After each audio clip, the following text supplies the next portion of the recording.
जी भाई। हेलो। हाँ जी, कुणाल शर्मा जी। अब शायद बात सही हो हेलो जाएगी। सर, आवाज आ एम आई रही है? Audible sir? जी जी, ऑडिबल है। जी जी। सर, मैं पिछले 2-3 महीने से आपका कंटेंट देख रहा हूँ और जिस तरीके से आप लॉजिकली अपना जो वर्ल्ड व्यू है उसको प्रेजेंट कर रहे हैं, दैट इज़ वेरी कमेंडेबल। और जी। जो मेरा क्वेश्चन है वो जो फर्स्ट कॉज है और जो कलाम कॉस्मोलॉजिकल आर्ग्यूमेंट है, हम्म। और उसके अलावा एक और आर्ग्यूमेंट है जो भी मेरे दिमाग में नहीं आ रहा, उसके रिलेटेड है। उसको आप जो कुरान का अल्लाह है उसको आप इन आर्ग्यूमेंट्स में या इन आर्ग्यूमेंट्स का को बेस बना के कैसे जस्टिफाई करते हो? कुरान का अल्लाह, आपने एक लफ्ज बोला कुरान का अल्लाह, इससे क्या मुराद है जी। आपकी? What do you mean by Quran का अल्लाह? वो कैसा है?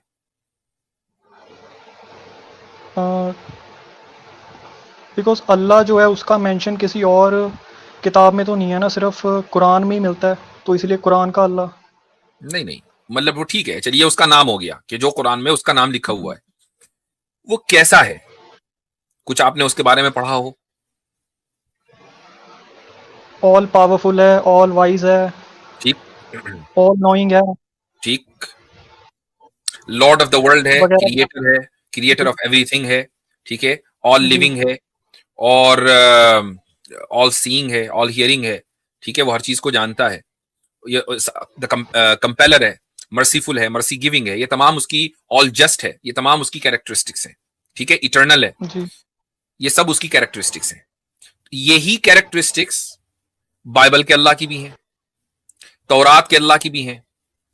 और यही कैरेक्टरिस्टिक्स इनफैक्ट, अगर आप इसके अलावा दूसरे मैन्युस्क्रिप्ट्स देखेंगे, मसलन आप किसी अम, आर्य समाजी से बात करें, तो आर्य जी। समाजी से आप ये पूछें कि भाई जो सुप्रीम बीइंग है, क्या वो ऑल पावरफुल है? क्या ऑल पावरफुल है? क्रिएटर है? हाँ जी क्रिएटर है। वो जस्ट है? हाँ जी जस्ट है। तो बहुत सारी कैरेक्टरिस्टिक्स में हमारे और आर्य समाज में इत्तेफाक है। तो आप ये नहीं कह लेकिन जो सकते कि जो कुरान का जो अल्लाह है ना वो डिफरेंट है। लेकिन जब हम डिटेल्स में जाते हैं, नुआंसेस देखते हैं, तो वहाँ तो बहुत डिफरेंसेस आ जाते हैं ना। मसलन बताइए। जैसे कुरान का जो अल्लाह है वो बहुत ज़्यादा पर्सनल है, हम्म। लेकिन जो हिंदुइज्म का जो ब्रह्म है, ब्रह्म का कॉन्सेप्ट है, जी। That is not very personal, वो बहुत ज़्यादा एब्स्ट्रैक्ट है।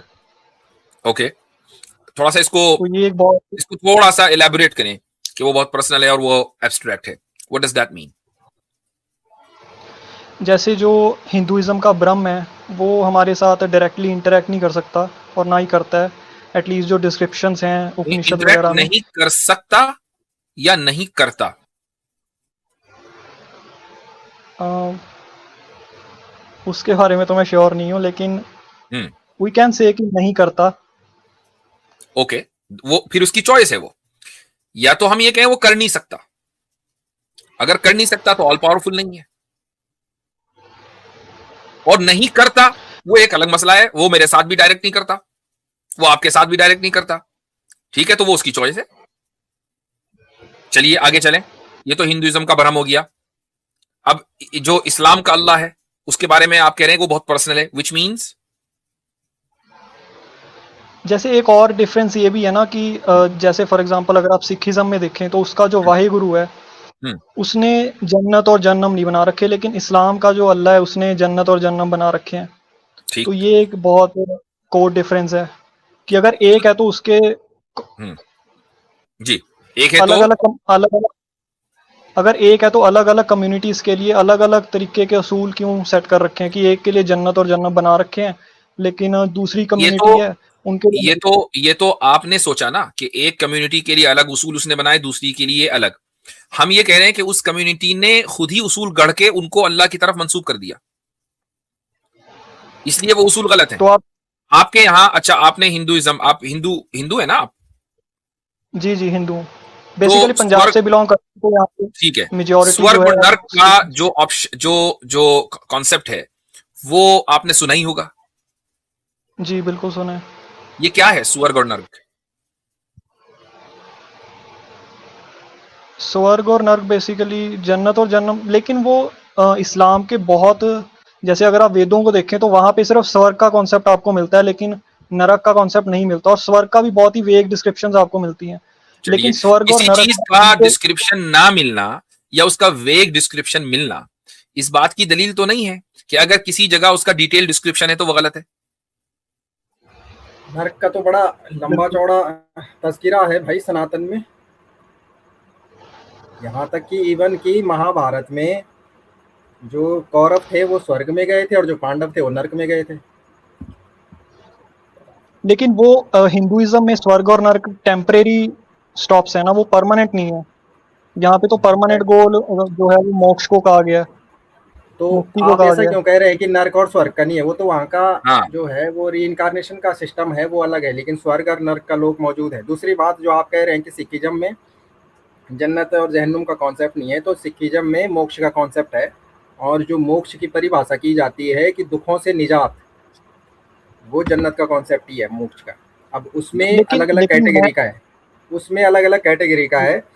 उसमें रामानुजाचार्य कहते हैं कि 4 टाइप्स के लोग हैं। एक वो हैं जो खुदा के बहुत करीब रहेंगे, दूसरे वो हैं कि जो खुदा से थोड़ा दूर रहेंगे, और तीसरे वो लोग हैं कि जो खुदा में मिल जाएंगे। तो वहाँ भी अलग अलग कैटेगरी हैं सनातन में, 3-4 कैटेगरी है, चौथी का मुझे याद नहीं है वो कैटेगरी कौन सी कैटेगरी बताई गई है। तो वहाँ भी जो धाम लोक है, बैकुंठ धाम लोक, वहाँ पे इस कैटेगरी को रखा गया है कि बहुत सारे ऐसे लोग होंगे जो खुदा के कुर्ब के बड़े करीब होंगे, और बहुत सारे ऐसे लोग होंगे जो खुदा में ही मिल जाएंगे। तो ये जन्नत का कॉन्सेप्ट ही है। मुफ्ती साहब, मैंने ये सवाल इसलिए पूछा था क्योंकि आपके according Islam is the best religion, सबसे प्योरेस्ट रिलीजन जो है वो इस्लाम है। तो जी। इसीलिए मैंने ये पूछा कि आपके अकॉर्डिंग लाइक आप कैसे उसको जस्टिफाई करते हो अल्लाह को, ये जो आर्ग्यूमेंट्स फिलोसॉफिकल आर्ग्यूमेंट्स हैं इनको बेस बना के। नहीं, तो आप इन फिलोसॉफिकल आर्ग्यूमेंट्स को सफिशिएंट मान रहे हैं? अकॉर्डिंग टू मी ये जितने भी आर्ग्यूमेंट्स हैं इनसे सिर्फ पॉसिबिलिटी ड्रॉ हो रही है कि हाँ कोई सुप्रीम बीइंग या फिर कोई फर्स्ट कॉज हो सकता है। 100% कंफर्मेशन तो खैर मेरे अकॉर्डिंग तो नहीं हम यहाँ से डिराइव कर सकते यानी या आपने स्टैब्लिश होती। आपने मसलन अभी ऑन्टोलॉजिकल आर्ग्यूमेंट्स सुना, अभी तो आपसे पहले जो कॉलर बात कर रहे थे, तो जी उसको सुनने के बाद भी आपको ये लगता है कि सिर्फ एक सुप्रीम बीइंग का होना पॉसिबल है, जबकि हम सुप्रीम बीइंग को के होने को जरूरी करार दे रहे हैं और उसको साबित भी कर रहे हैं। चलो ठीक है, कलाम कॉस्मोलॉजिकल आर्ग्यूमेंट, आपको क्या लगता है कि उससे सिर्फ पॉसिबिलिटी साबित होती है, उससे नेसेसिटी साबित नहीं होती सुप्रीम बीइंग की? पॉसिबिलिटी मेरे अकॉर्डिंग ड्रॉ होती है क्योंकि मैंने आपको ये भी कहते हुए सुना है कि जो रिगरस है, इन्फिनाइट रिगरस है, वो इलॉजिकल है, लेकिन वो भी इलॉजिकल अब तक साबित नहीं हुआ है फिलॉसफी में। ये भी आपका क्लेम हुआ। ऑलमोस्ट जितने भी फिलोसफर्स हैं वो इन्फिनिट रिग्रेस के फेलेशियस और इलॉजिकल होने पर मुत्तफिक हैं, यानी उसका वजूद नहीं है, उसका वजूद नहीं है। अगर उसका वजूद होगा इन्फिनिट रिग्रेस का, और पास्ट में हम एक सिलसिला तस्वूर कर ले, मान ले कॉज एंड इफेक्ट का, और वो चलता चला जाए, तो हम और आप तो मौजूद हो ही नहीं सकते, लेकिन हम और आप मौजूद है। इसका मतलब ये कि वो सिलसिला कहीं ना कहीं तो रुका है, जब भी तो मौजूद है। तो आपके अकॉर्डिंग जो फर्स्ट कॉज है वो नेसेसरी है, मतलब वो पॉसिबिलिटी नहीं है, वैसा है ही। वो नेसेसरी होगा, चूंकि अगर वो नेसेसरी नहीं होगा, वो भी पॉसिबल होगा, तो उसके लिए भी कॉज की जरूरत होगी, और ये मैं इन्फिनिट नहीं रिग्रेस समझा, पॉसिबल नहीं है। इसको एक बार दोबारा एक्सप्लेन कर देंगे, नहीं समझा मैं ये जो आपने अभी अगर पॉइंट। फर्स्ट कॉज नेसेसरी ना हो, पॉसिबल हो, तो पॉसिबल के माना क्या है? पॉसिबल की डेफिनेशन ये है कि जो हो भी सकता है, नहीं भी हो सकता, लेकिन किसी वजह से हो गया, ये पॉसिबल एग्जिस्टेंट होता है। ठीक है, जी तो उसको कोई वजह चाहिए होती है। तो अगर फर्स्ट कॉज भी पॉसिबल हो, तो उसके पीछे भी कॉज होना चाहिए जिसकी वजह से वो हुआ, तो फिर वो फर्स्ट कॉज ना हुआ, क्योंकि उसके पीछे एक कॉज है। फर्स्ट जी कॉज का मतलब ये है कि उसके पीछे कुछ ना हो, तो उसका फर्स्ट कॉज होना इस बात की दलील है कि वो नेसेसरी है। जैसे ही वो पॉसिबल होगा तो वो फर्स्ट नहीं होगा। सही। तो अब बताएं आप कि कलाम कॉस्मोलॉजिकल आर्ग्यूमेंट से फर्स्ट कॉज का नेसेसरी होना साबित होता है, ना कि पॉसिबल, उसकी नेसेसिटी साबित होती है। लेकिन वो फर्स्ट कॉज जो हम जितनी भी रिलीजियस डेफिनेशंस हैं गॉड की, अल्लाह की, वाई, हम उसको कैसे उसमें फिट कर सकते हैं? ये भी तो हो सकता है ना कि वो कोई एब्स्ट्रैक्ट हो, कोई एब्स्ट्रैक्ट फर्स्ट कॉज हो, या तो फिर कोई हम कौन सा तमाम सिफात खुदा की जो क्वालिटीज हैं वो इसी कलाम कॉस्मोलॉजिकल आर्ग्यूमेंट से साबित करते हैं। हमने सिर्फ उसकी जो बुनियादी, सबसे बुनियादी जो कैरेक्टरिस्टिक है वो है एग्जिस्टेंस, नेसेसरी एग्जिस्टेंस, वो इससे साबित किया है। अब उसके अलावा हाँ, उसको मैं एक्नॉलेज करके चल रहा हूँ। अब उसके अलावा जो उसमें क्वालिटीज हैं वो हम दूसरे आर्ग्यूमेंट से साबित करते हैं। मिसाल के तौर पर जो नेसेसरी कॉज है वो सुप्रीम भी तो होगा, ये नहीं होगा, जब भी तो वो नेसेसरी है। बिल्कुल ठीक, बिल्कुल। अच्छा, सुप्रीम कॉज में, सुप्रीम बीइंग में हमारे अंदर अच्छी क्वालिटीज पाई जाती हैं, ये हम सब मानते हैं। हमारे और आपके अंदर कुछ अच्छी क्वालिटीज हैं, कुछ खराब क्वालिटीज हैं। जितनी अच्छी क्वालिटीज होंगी इतना ही इंसान सुपीरियर होता है, और वो क्वालिटीज जितनी खराब होती जाएंगी उतना ही इंसान इंफीरियर होता जाएगा, राइट? जी। अच्छा, अब अगर हम किसी सुप्रीम बीइंग को सुप्रीम मान रहे हैं तो ये अच्छी क्वालिटीज उस सुप्रीम बीइंग में हाईएस्ट लेवल पर पाई जानी चाहिए या नहीं? लेकिन ये भी तो अजम्पशन है ना हमारी। नहीं, अजम्पशन नहीं है। मान लीजिए कोई आप एक खराब क्वालिटी उस सुप्रीम बीइंग में डाल दें, ठीक, खराब क्वालिटी उस सुप्रीम बीइंग में डाल दें, तो अब वो सुप्रीम रहा नहीं? वो तो, जबकि हम तो सुप्रीम कह रहे हैं उसको, और सुप्रीम इसलिए कह रहे हैं कि वो फर्स्ट कॉज है, वो नेसेसरी है। उसका नेसेसरी होना ही इस बात की दलील है कि वो सुप्रीम है, वरना वो भी मेरे और आपके तरह पॉसिबल होता। उसको सुप्रीम कहना तो एक ओवरस्टेपिंग है ना, अजम्पशन है। हाँ, फर्स्ट कॉज हम बिल्कुल एक्नॉलेज कर सकते हैं कि कोई फर्स्ट कॉज हो सकता है, लेकिन उसको सुप्रीम कहना ये तो हमारे अपनी मनगढ़ंत एक स्टोरी है ना। नहीं, मनगढ़ंत इसलिए नहीं है कि फर्स्ट कॉज और इस वक्त जो सेकंड या थर्ड कॉज है उसमें कोई फर्क आपको दिखता है? सेकंड कॉज क्या हो सकता है? अगर फर्स्ट कॉज हो सकता है, सेकंड कॉज यूनिवर्स। नहीं, सेकंड वो कुछ भी हो, सेकंड कॉज पॉसिबल होगा ना, वो नेसेसरी तो नहीं होगा। जी बिल्कुल नहीं। अच्छा, फर्स्ट नेसेसरी है जी। ठीक, अच्छा, नेसेसरी कॉज सुपीरियर है कि पॉसिबल कॉज सुपीरियर है? Necessary cause. तो अब इसका मतलब ये हुआ कि फर्स्ट कॉज का नेसेसरी होना उसके सुपीरियर या सुप्रीम होने के लिए जरूरी है। ये दोनों साथ चलेंगे, ये नहीं हो सकता कि ये असम्पशन है। जैसे ही आपने फर्स्ट कॉज को नेसेसरी माना, एकदम उसको सुप्रीम मानना पड़ेगा। अगर सुप्रीम नहीं मानेंगे तो फिर वो फर्स्ट कॉज नहीं है।